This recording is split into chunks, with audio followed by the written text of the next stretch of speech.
Hello friends, তোমাদের সামনে একটা অন্য কাজের একটা ভিডিও নিয়ে এলাম। এটা দেখছি একটা চেঞ্জার বোর্ড তৈরি করা হচ্ছে। তো এখানে 3 ফেজের জন্য 3টে কাট আউট লাগানো হয়েছে। দেখছো 100 অ্যাম্পিয়ার করে 3টে কাট আউট আছে, প্লাস এই একটা চেঞ্জার আছে,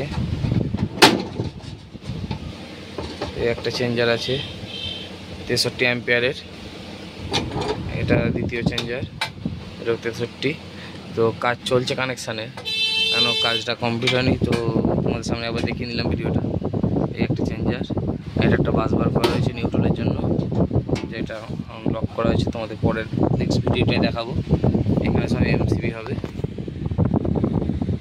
এখানে এমসিবি হবে। তো এখানে যে ডিজির জন্য কানেকশানগুলো বেরোবে। তো এই তো এখন কাজ এগিয়েছি, পুরো কাজটা করতে পারিনি। তো পুরো কাজ কম্পিউটারের উপর নেক্সট ভিডিও তোমরা ভালোভাবে তোমাদের ভিডিওটা দেবো। এখন যেটুকু কাজ করেছি, যেহেতু অনেক দিন ভিডিও করা হয়নি, কাজের চাপের জন্য ভিডিও করাই হয়নি, ক্যামেরা ধরার জন্য কেউ নেই, যার কারণে এটা করা। তো ফুল কমপ্লিট হয়ে যাওয়ার পর তোমাদের সমস্তভাবে কীভাবে কী কাজ করলাম, কীভাবে কোথায় কী কানেকশান দিয়েছি, সেগুলো সব ডিটেলসটা জানিয়ে দেবো। চলো।